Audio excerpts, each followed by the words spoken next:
what's cooking through your marketing? I think the newsletter continues to be the very best thing that we do because almost every single week, it's going to bring one or two new conversations within 24 hours. It's clockwork. It always happens.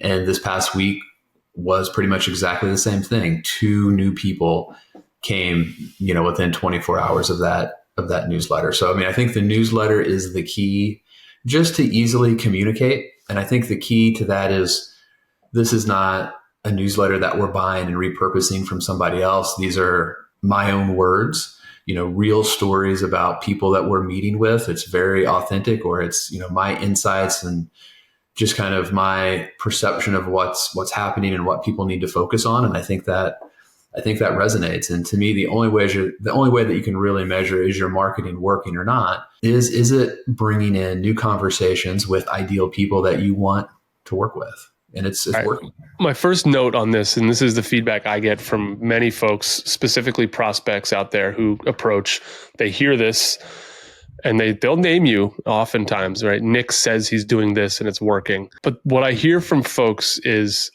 and guys, I apologize for repeating this, but this is kind of stuff that we just have to keep going over. I don't know how he continued. I don't know how you could put out a weekly newsletter. I don't even have that much stuff to talk about. Yeah. Are you meeting with people during the week? Like, what are you doing during the week? Right. I think the answers that we have to most of our marketing problems is in the conversations that we're having with ideal clients and prospects every single day.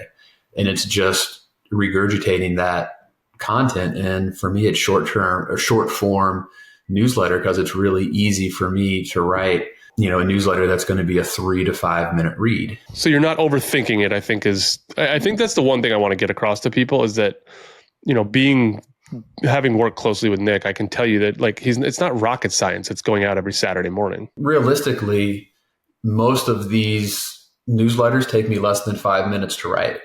This is not complicated stuff. This is not trying to write something that's going to be optimized for SEO or anything like that. I don't care about that. So I'm not trying to keyword stuff it, or I'm not trying to make it 2,000 or 3,000 words to try to, make it useful in a way that when it gets posted to the website that SEO will pick it up and then it might get picked up by somebody else. That's not my intent. I'm just trying to make it as user friendly as possible. So for the people that, have entrusted me to share 3 to 5 minutes with them on a Saturday, they don't mind taking that time. They find value in it. And it's something that they want to sit down and read every Saturday morning, 8:30 if they're a client, 9 a.m. if they're not. And I think this is one that I want to point out to folks as well, listening advisors, is he meets people where they are.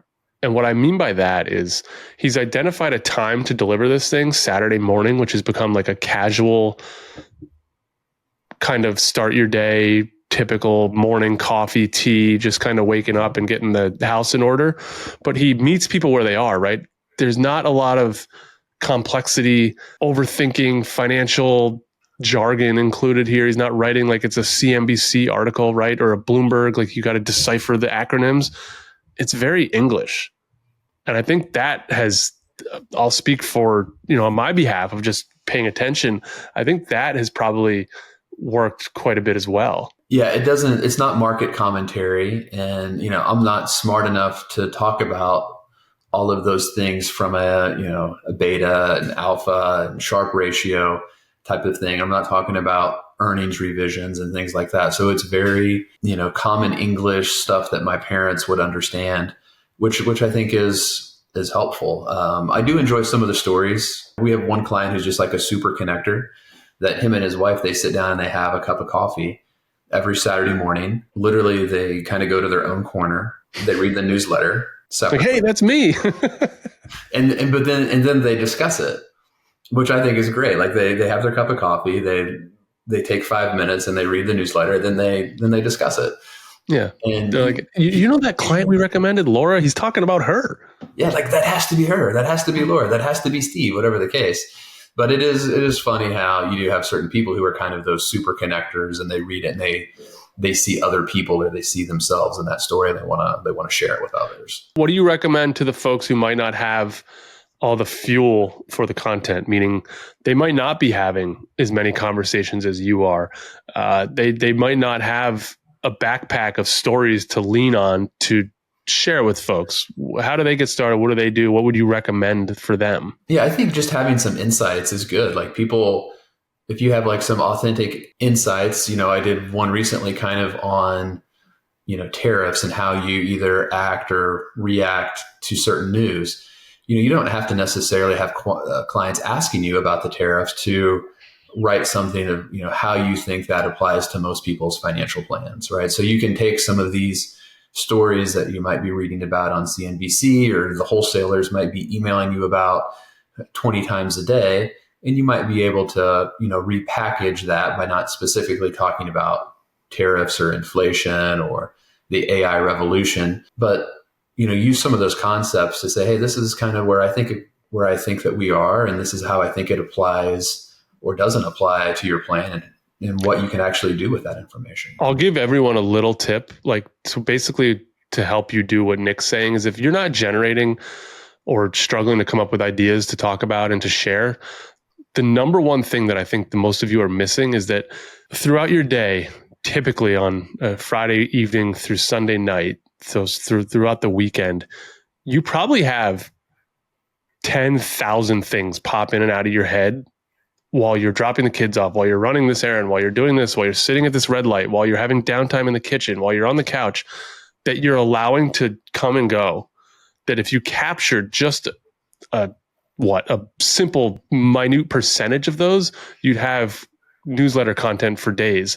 And to do that would be just simply having your notes app handy on your phone, just literally just capturing, quick thought. Because you're sitting at a red light, something pops into your head that would be, and you even consciously are like, oh, that might be a good newsletter idea. And the second the light turns green, you are dictating whether or not you should go, it's gone.